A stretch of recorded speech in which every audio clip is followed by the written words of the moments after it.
Parchur YR high స్కూల్లో నులిపురుగుల నివారణ కార్యక్రమం జరిగింది. ఈ కార్యక్రమంలో శిక్షణ ప్రాజెక్ట్ డైరెక్టర్ పద్మావతి మాట్లాడుతూ నులిపురుగుల వలన అనేక జబ్బులు వస్తాయని, అవి రాకుండా తగు జాగ్రత్తలు తీసుకోవాలని విద్యార్థులకు వివరించారు. నులిపురుగుల వలన రక్తహీనత, జ్ఞాపక శక్తి లోపం వంటి జబ్బులు వస్తాయని, అందువలన రోజు ఆహారం తినే ముందు చేతులను శుభ్రంగా కడుక్కోవాలని, తద్వారా చాలా వరకు సూక్ష్మజీవుల నుండి శరీరాన్ని రక్షించుకోవచ్చని వివరించారు. అనంతరం ప్రాజెక్ట్ డైరెక్టర్ పిసిఎన్ తో మాట్లాడుతూ జిల్లాలో 5,30,000 మందికి పురుగుల నివారణ మాత్రలు పంపిణీ చేసినట్టు తెలిపారు. కార్యక్రమంలో project director Padmavathi, SPHO Sharath Kumar, CHO Varalakshmi, doctor Subhashini, HE Kumari మరియు పాఠశాల ఉపాధ్యాయులు, సిబ్బంది పాల్గొన్నారు.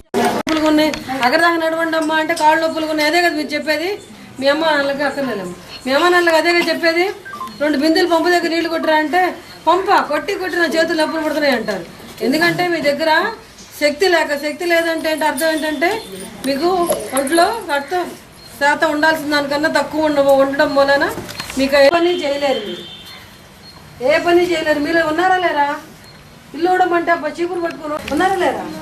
చాలా మంది ఉన్నారు. నిజం చెప్పండి, ఉన్నారా లేరా? భుజాలు పోయినాయి అని చెప్తారు, చెప్పట్లేదా?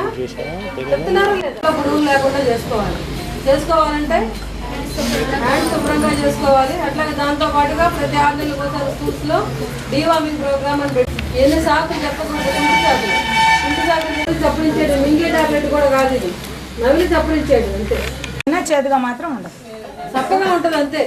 సార్ నవిలి మింగేసి ఏమ్మా దీంట్లో ఏమన్నా మీకు మీరు దీనివల్ల 5-6 నెలల వరకు కూడా మీకు ఇప్పుడు నులి పురుగులు, ఏలిక పాములు, బద్దె పురుగులు ఇట్లా చాలా రకాలైనటువంటి జీర్ణకోశాలలో చేరి మిమ్మల్ని ఇబ్బంది పెట్టి మీరు తీసుకునే ఆహారాన్ని రక్తంగా మారేటప్పుడు అవి పీల్చుకొని మీకు రక్తహీనత అనేది ఏర్పడుతుంది అనమాట. దానివల్ల వచ్చే సమస్య మేడం గారు చెప్పారు ఏంటి, నిస్సత్తువ, పని చేయలేకపోవటము, తర్వాత చదువుకున్న విషయాలు జ్ఞాపకం లేకపోవటం, చదవాలనేటువంటి ఇంట్రెస్ట్ లేకపోవడము, అలా ఇంట్లో కాదు అయినా కూడా మళ్ళీ ఎప్పటికప్పుడు మీరు ఇది హ్యాండ్ వాషింగ్ విషయంలో అంటే చేతుల పరిశుభ్రత విషయంలో ఎన్ని రకాల స్టెప్స్ ఏ విధంగా 6 రకాలుగా ఏ విధంగా చేయి శుభ్రంగా సోప్తో కడుక్కొని కానీ, భోజనం చేసే ముందు కానీ, తర్వాత మలమూత్ర విసర్జన తర్వాత చేతులు ఏ విధంగా కడుక్కోవాలి, అలాగే మీ ఇంట్లో పేరెంట్స్ తల్లి వంట చేసేటప్పుడు కూడా బిఫోర్ వంట ప్రారంభానికి ముందే చేతులు ఏ విధంగా ఇదే ఈ రకంగా ఇన్ని స్టెప్స్ కూడా తీసుకోవాలి వాళ్ళు కూడా.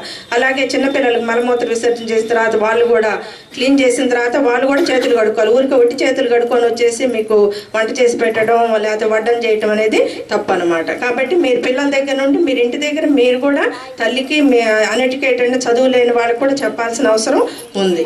అలాగే ఇప్పుడు కొంచెం సేపు అయిన తర్వాత ఈ ప్రోగ్రామ్ స్టార్ట్ అవుతుంది. అలాగే మేధాశక్తి కూడా ఇంప్రూవ్మెంట్ అనేది ఉండకపోవటం, అనేక రకాల పెరుగుదలలోనూ ఇబ్బందులు ఉన్నాయి, అలాగే మీరు చదువుకునే విషయంలోనూ ఇబ్బందులు ఉన్నాయి.